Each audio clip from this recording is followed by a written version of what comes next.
Welcome to Building My Legacy podcast. This podcast is designed for leaders and entrepreneurs who want to leave a legacy and will provide strategies that focus upon key elements for legacy creation, determining your desired impact and its benefit, increasing your legacy's reach by engaging key stakeholders, planning, prioritizing, and executing. Here's your host, Dr. Lois Sonstegard. Welcome, everybody, to today's Building My Legacy podcast. I have with me today Brian Johnson. He is with a company called Main & Johnson. He is the founder of that company. It is a marvelous growth strategy company. He's located in North Carolina, and what he aims to do is to take small to mid-sized companies and take them from surviving into really thriving, which is what we all want today, isn't it? He comes with marvelous experience. He has built multi-million-dollar business units within Fortune 500 companies.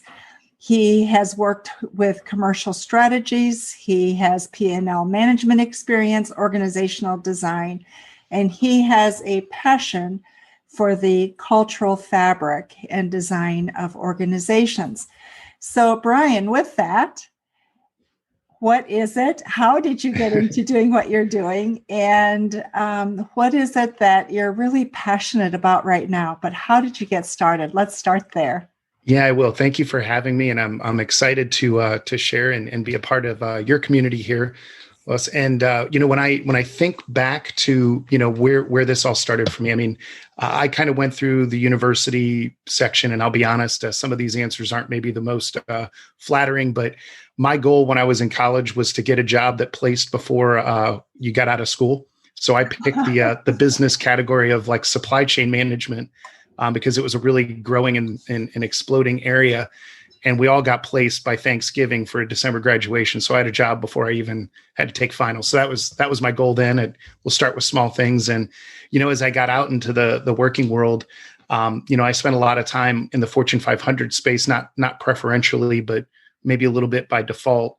I'd say the thing that probably scared me into that was my father owned a few restaurants, fast food ones. And while he was great at running the restaurants, when he became the owner, it's a whole different animal, which I'm sure most of us would agree that running a business and being in one are two different things.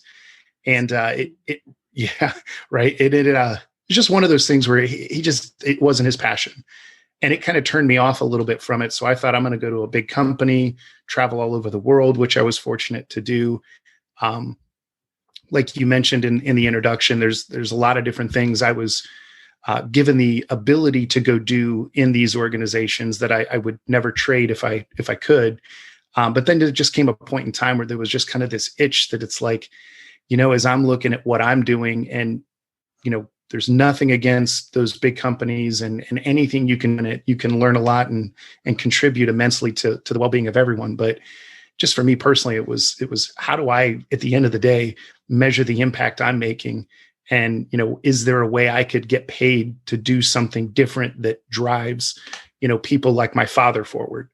And that's when I decided, now's the time to make that jump, and started my own small business coaching and consulting company that we try to target anybody that's commercially out there up to, we do some work nationally with companies that are, a little bit bigger in the kind of small to mid corporation range, but they all are looking to try to really make a mark, and we really want to help that along.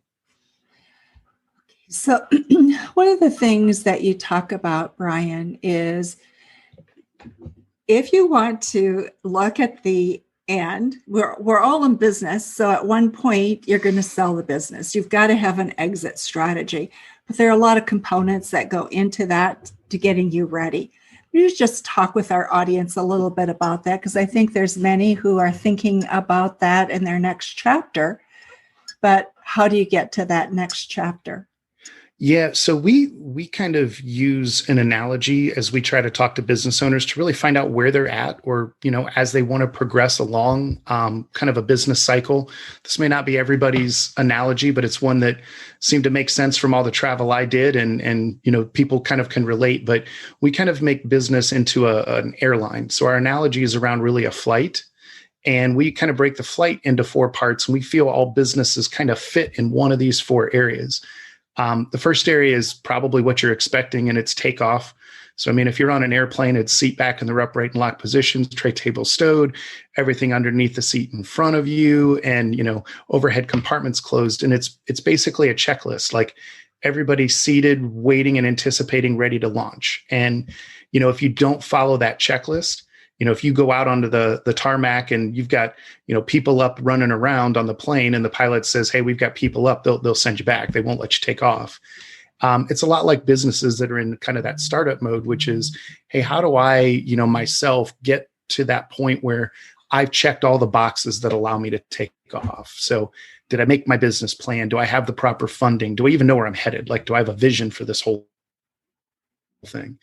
And we try to engage businesses there to really, help them get that formulated so they get the thumbs up to take off. And so then once they kind of launch out of that, they're in what we call the ascension mode. So if you've ever flown on a plane, this is that 10-minute ride from 0 to 30,000 feet, where nobody gets up and moves around. You can't hear a thing. You can't do much other than maybe play on your laptop or your tablets during that time, because everybody's focused on one thing, and that's getting to the level where, okay, we're through the clouds. We're at that point where we're going to survive. And in that mode, a lot of times businesses, this is their kind of the first year or so.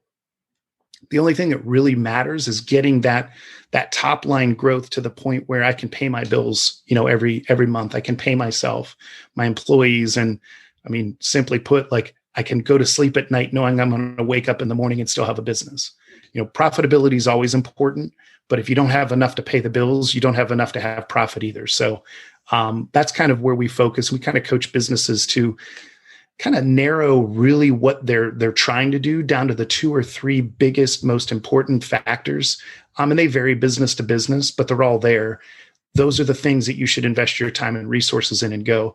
We see some business owners, and I'd sit and talk vision all day long if I could. Like, I like talking 5 years from now, but we have a lot of business owners that we come across that they kind of feel better about things when they talk about what it will be, and maybe lose sight of what it's going to take to get there. And so how do you rein that in to say, I'm with you. I want to talk about when you have 100 employees, but right now you've got 5, and you got to nail the next year or so in order to ever have the right to be out there with 100 employees. And so we try to work with businesses to help them get to that, whatever that altitude is for them, get there as quickly as possible. And then you kind of have that third phase, which is a little bit more like a cruising altitude.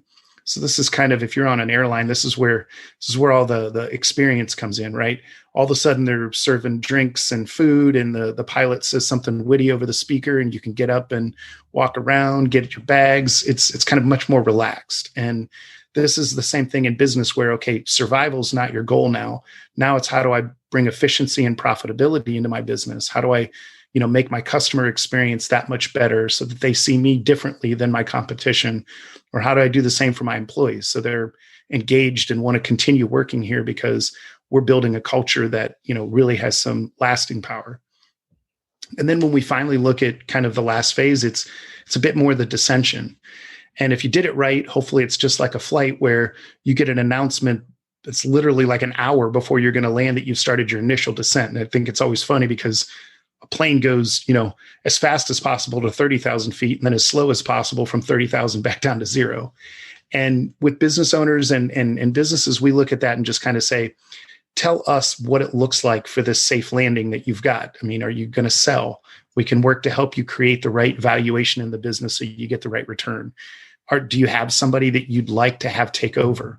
Okay, there's part of getting the business ready for them, but there's getting them ready for the business. We can help work with them and educate them and train them so that when they take over, the legacy of that business doesn't start to change dramatically because they've learned before they got the reins.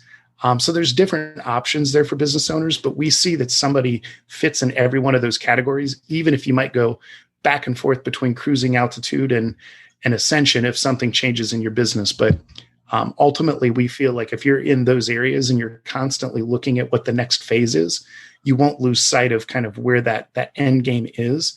So you're always working towards that destination. So in that process, especially as you start to get through that ascension level, you start really having to formulate strategy. and look at what is it that's creating growth. Would you speak to that a little bit and being able to decipher what's really working? Yeah, no, that's a great question, because the one thing in the analogy I didn't mention is where everybody knows cruising altitude is when you also get the turbulence, right? And so in a lot of cases, you have to kind of make adjustments. And so as you kind of get over that hump to where you kind of surviving isn't the thing. Now it's how do I build the best business possible, and looking at different strategies. I think you've got to take a look at your surroundings at that moment. We've had a lot of work with businesses on strategy development, and the toughest part over, probably going up to COVID situation was businesses are growing. I mean, it's really hard to convince somebody they need to look at a growth strategy when they're growing. And the thing we kind of came back with questions on is, you're growing, but we've been in an economy that's just been thriving for, 10 straight years, which is economically, that's a blip. Normally we were running on borrowed time. Let's just put it that way. Normally the cycle is usually around 7 to 9 years. And we were kind of a little bit past that. And so we started preparing businesses at that point for, if the market changes or if there's a recession or something of that nature, how would you address that in your business? Because we kind of were going to talk pies, I guess, here, but if your main driver for your growth is you've been in a growth market, and that's where people are kind of out waving money around trying to spend, that's fantastic. I mean, capture that, because that's easy growth, right? You just have to participate in the market to get it. You don't have to do anything exceptional. But that changes. If that pie stops growing on its own, your slice may be fine, but your slice is going to reflect the market. If the pie starts to shrink, your share of that pie will also shrink with that same strategy. And so we look at some other strategies that are not always the most exciting and fun that people want to get into. But, the next easy one is, if your pie stays the same size and you're not getting bigger and you want to grow, then your next option is, how do I take a chunk out of somebody else's slice? And so what kind of share gain strategies are you putting in place specific for your business so that you can kind of capitalize on what's inside that pie if the pie itself isn't giving you a bigger slice? And then another one that we'll spend some time with business owners on, we call it transformational growth. And that might be a little bit more of a long play, but your pie is made up of certain people that consume whatever it is you offer, certain businesses. If you could get more individuals that weren't already in your pie into your pie, that benefits the pie and makes the pie grow. Now, the risk is that could actually go to your competition. You make them aware of what's offered, and then they buy from somebody else. But in the end, you still want them in your pie because you can take it from your competitor at any point in time. That's an option. So, and then the last one we kind of work with is, an example I give is, I have a bookkeeping client that is fantastic at doing people's books. And she knows very well that she's going to only really want to work with people that want to outsource bookkeeping. But some people do it in-house. So she went and got QuickBooks certified and trained up so she could actually offer training for people that want to do it online, make a revenue stream out of that, because they're not people that are going to buy from her immediately. But now she's the person that taught them. When they decide they're getting bigger and they want to go outsource that, she's going to be the person they call. And that's kind of building an adjacency strategy. So how can I get a little sliver of another pie that I'm not currently in, and maybe see how I grow that as well? So there's a lot of options strategically, and you've got to look at your current environment to see if an adjustment's made. But I'll tell you, making a proactive adjustment is a whole lot easier than a reactive one. So that's where we spend a lot of time strategically. Right now, Brian, post-COVID, where are the biggest challenges? In that, you take that airline analogy, where are you finding people struggling, companies struggling? Yeah, and a lot of times it's actually hit what I'd say the cruising altitude kind of level for people, because really nothing fundamentally changed about the market itself, other than some of the pauses and concerns that people began to have being out there. And I'm no expert on all of them. I just see what I see, and that's created sort of a dynamic where you have the ability to grow the business, but you may not have the resources, whether it's material supply or the biggest asset you could have, which is your people. If some of these people couldn't work and they're trying to come back, is the business able to take them on 100%? Some states differ with how open they are. It's just a lot of real challenges because it hasn't normalized. but yet businesses can't wait for everything to just be perfect again.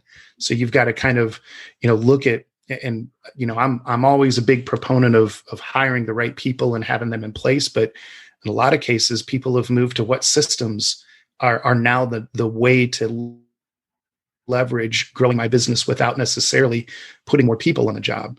I mean, Zoom is a perfect example. We used it corporately, 10 years ago or 8 years ago, but I mean, it became a tool that everybody could still figure out a way to conduct business. Teams, all of the way you could do the online web conferencing has exploded as a result. So there's other systems in your business that might allow you to do more with less that you have to consider if hiring is the challenge. So those are probably a couple. So we've plateaued, you've said, and so there's that stability in a way. Does that make people complacent, or what's your sense with that? Because I'm also seeing a certain amount of discomfort. People not being, they're afraid of what's coming down the pike. That they don't know if there's anything changing. They just fear that it's changing. Yeah, I think it's inherent that, when the rules of the game are a certain way, you figure out how to play the game, right? You know what out of bounds is, you know what a handball is, all of those things. But then you get into kind of that mode where, okay, I'm not sure what the rules are. I think at that point, you've got a certain group of people that want to wait to find out. And then you've got some that are just going to go kind of create the rules for everyone. And, what we've seen is businesses that have that initiative to like, I'm not going to wait to see if the way I did it still works. I'm going to change how I'm doing it right now so that I can be on the front end of whatever that wave is. Got it. And then let's talk a little bit about what are the hurdles that companies have for scaling their business. So you're on this ascension, you want a plateau. And I think companies kind of go, the flight pattern is maybe it's short flights where you're taking off, ascending, and then landing, and then you take off again. Maybe you don't completely land, you just develop that next level of for scaling. So what are those barriers that companies are facing right now? Yeah, I mean, there's always a couple that are uniform, and then there's some that are just very interesting and unique to each business. I mean, ones that generally, if you're kind of starting out, and I'll use an example of maybe somebody that, started out a business and they've got, 3 or 4 workers, a couple trucks, and they're a landscaping company. And they start out and they're doing fine, and they're getting busier and busier. And each one of those people's schedules start filling up, and now their physical individual capacities are tapped out. Now you look at, okay, do I hire people? Do I invest in more trucks? Do I get more mowers? Do I, you've got to look at that first step is going to be, if you're successful, you're going to run into that my company as it sits today has a capacity. And once I hit that, I've got to make those choices. And so we see a lot of deliberation between, is it people resources? Is it asset resources? And then beyond that, it could even be like that next layer that, companies come across is eventually I don't need as many doers. I'm the only one that's got sort of the being involved in this. And I need to hire somebody else that can kind of manage people. And that's a huge, huge hurdle, because that's a big fundamental change in your business structure. Is you bring people in and create that layer in there where maybe somebody manages the staff, or you have an office manager in your business or something of that nature. Those are ones that we see as kind of big jumps. And then I think when you start to see your marketing catch up and the momentum and awareness of your business where you're not hunting people anymore, they're hunting for you, that's another one where you've got to have the systems in place to be able to receive that. So if you get to that point and you're turning away business where they're finding you, that's not a good spot to be in. It's very unhealthy. So I'm hearing that one of the things that you do is you help people figure out what systems that they need in place in order to really scale and grow their business. We do. I mean, every business, again, has its own unique requirements, and there's tools upon tools out there, and even just things you can implement in your business that maybe not, everybody thinks when you're talking systems, they think of ERPs and web-based CRMs and stuff like that. And those are extremely valuable to businesses. But, just implementing standard procedures and processes can actually eliminate an immense amount of time waste in your organization. I think there is a point in time where if the waste is becoming more financial, where I'm losing business because I'm not equipped to bring it in, then I think that's where you're looking at some of the bigger investments to your business, because the growth is there. It's just up to you to grab it. Right. So I want to go back to what you were talking about a little while ago with transformation and looking at the things that are lateral to you and how do you bring them together. First of all, how do you find those? Mm-hmm. And how do you get that peripheral vision to know that what you're seeing has value for you? Yeah, I mean, a perfect example. I mean, your audience has probably got this down pat, but I run across a lot of people that don't have any idea what business coaching is, and that's not their fault. That's our fault, right? They've never even heard of it because we've not done a good enough job of promoting what it is out there. So when I look at my category of people that may or may not be interested in business coaching, my pie is those that are aware of it. I mean, they may choose not to do it, but they're aware of it. My job is I might have to go spend some resources, some time, some energy to go out and grab people that might not even be aware that it existed, educate them on it. And you know what? They may pick my competitor. If I never actually meet them, I wouldn't have a chance to show them why, maybe we'd be a good fit. But the point is my pie gets bigger from that, because now there's more people aware of coaching, whether they're working with a competitor or maybe they're interested, but now's not the time. But that allows me to continue to grow my business in that market growth kind of pie that we talked about, simply because I'm finding a way to draw people in. So a lot of what we do from a marketing awareness standpoint attracts those people. I mean, just think of all the times you've been looking for something and you stumble across another product that you never knew existed. And then, oh, wow, this could change my life if I actually figured out how to use it, So that's an example of how it works. And we see that's a tough one for businesses, to be honest, because you're right. It is blinders, and it's how do I look more broadly beyond just what I'm playing in right now to see who else could do it. But I mean, Amazon's a perfect example. I mean, their model basically transformed the industry of people buying online. I mean, buying online existed before they got involved, but they made it all about, delivery and shipping and all the other benefits you got from it above price in general. I mean, I'm not a big shopper, so I'm not the person to probably ask, but from what I know, Amazon's not always the lowest price, but they've created a market of people now that were in there, that kind of transformative stage into actually being able to jump on and buy. I buy online, and 5 years ago, I probably was never the guy that would have bought online. So I'm part of their transformation story. So Brian, as you work with companies, mm-hmm. What is it that you wish companies knew? I'd say the biggest commonality is, business ownership or being a CEO of a business. It's a lonely place. It doesn't matter how many people you've got around you. Your relationship with your employees can't be the same as, your relationship with a spouse or something like that. So you've got to kind of monitor how that works. But I think a lot of times you get to that point and you kind of have a little bit more of I'm going to have to make this work if we're going to survive. And there's probably a ton of truth to that. I mean, it usually doesn't survive without you. But the thing that we look at and we try to say is there are so many people that do things in ways that, we're not all good at everything. And so when you find those people that you can partner with that deliver value to the business, I think that's the message is, we don't all have to do it alone. I don't do it alone. I have people that I rely on inside and outside my company that help me along all the time. And I think that's one thing that I think, we kind of need to clear up a little bit more is you're not waving a white flag if you're looking for other people to partner with you, because in the end, if you can generate more value for your business doing anything, that's more value for your employees, more value for your customers, and you become a better company for it. So that'd be my watch out. That implies that you know what you need, right? And yep. I think, just from my own experience of having had a manufacturing company, you don't always know what you need because you're scrambling, especially those early phases. So a coach helps you to identify what it is that you need. I get that. Mm-hmm.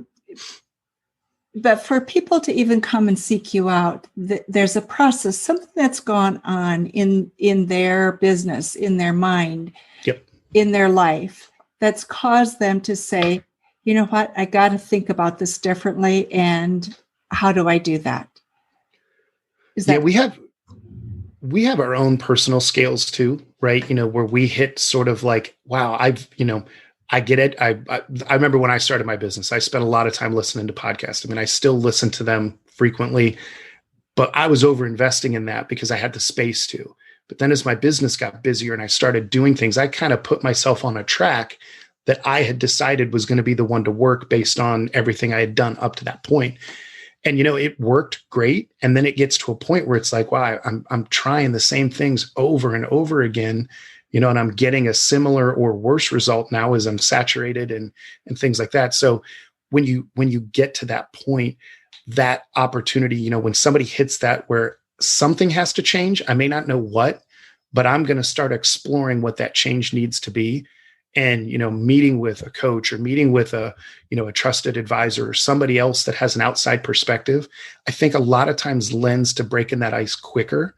But if your issue is, if it's a mathematical thing, like I just don't have enough leads in my business, then, there's a ton of marketing consultants out there that you could meet with that can help tailor things to your business. So, it's not a plug for any particular type of service that's out there, but it is one to say, we see when people hit that point of something's got to change, they're interested in learning what the change can be and where it can come from. And that's kind of what we try to target those people, because, we're educating them. And like we said, with the pies example, if I'm creating people that want to go get business coaching and consulting, but they don't choose me, they are getting access to their help and things that I think, are going to propel their business. And that's ultimately what we want to see is, small businesses out there being successful. So that's probably my best way to do that. Okay. So you also talk about bringing businesses together, different kinds of businesses together to work together as a partnering in some capacity. How do you look at that, Brian? Yeah, so we've done a couple things with our, this is maybe more our Charlotte-based, Charlotte, North Carolina-based coaching clients that are, your small businesses, and we'll bring them all together. It's not my job to play matchmaker, but I'm never going to know somebody's business better than the business owner, no matter how long I work with them. And so the thing is like, hey, if we're all one, we have one commonality, which is they're all trying to improve their businesses and they're willing to look and listen to other resources. Why not connect those resources and see how they could benefit each other? And we've seen some success with that. Building that type of community has really lent itself to people rediscovering, wow, there's just different ways I could be looking at this. If you're an IT business owner and you mostly correlate with other IT business owners on best practices, well, guess what? You're going to get only the best practices in that industry. But when you talk with somebody that might run a chiropractic office, there may be things they're doing that would totally make you look at your business differently. So we try to foster that interaction because it's one of those things that I don't think I could do it on my own anyway. So let them, figure that out, within each other. So. Got it. So Brian, are there industries that you work in more than others, or are you somewhat agnostic about that? I'd say it moves along a progression for really the small business coaching end of things, which is a lot more one-to-one driving process to get business owners from, A to Z. That's more agnostic. It's really process oriented, but very customized to the individual business. As we get into some things we do more on the strategy consulting, we probably narrow that down a little bit to more product based and, I'd say consulting service oriented businesses, just to kind of help them get into a more consistent strategy development process. It's not that some businesses wouldn't benefit from it. It's just there's a lot of people that specialize in certain ones. And, I have a manufacturing background, so I love that. But there's plenty of other industries that are very similar in how they do that. So it's not really ruling one out. I'd probably say retail is the main one that I think there are really good specific consultants out there that help with that probably would do a better job than we would. But again, looking at those core ones, I think we work quite well in those industries. Brian, our time is almost up. All right. And so it goes always much too quickly. So tell me, what have we missed that is really important for the audience to know? I don't think we missed hitting on things that they should know. I think if they can really identify, and if you're able to take that kind of outer body experience and just look at your business from outside of your normal self, I think you really have an opportunity to get in front of addressing things strategically, regardless of where you are in that airline analogy. It never hurts to take a step back, get your head out of the weeds for a little bit and really figure out, what do I need to be doing now to get me where I want to be in 3 to 5 years, and obviously way further down the line as well. So just strategic assessment now and then, I think, is something it's an art that's lacked a little bit in business right now. And for those who think about exiting their business at some point, that becomes even more important, doesn't it? Yeah, it's absolutely true. I mean, that's one where you don't want to make the wrong choices. So for sure. Thank you so much, Brian, for being with us today and on Building My Legacy podcast. For those of you who are listening, we will have information about Brian in the show notes. So you are welcome to get in contact with him, email him, call him, whatever you would like. None of us can have enough resources. So please feel free to get in touch with him and to think about what he said. You've got these different stages. Think of the plane and what that whole process is from takeoff to landing, and where are you in that process? So thanks again so much, Brian, for being with us. Oh, thank you. I appreciate it. It's been great. Thank you so much. Yep, you're welcome. You've been listening to Building My Legacy podcast with Dr. Lois Sonstegard. To book your appointment with Dr. Sonstegard, visit www.buildtomorrow.com.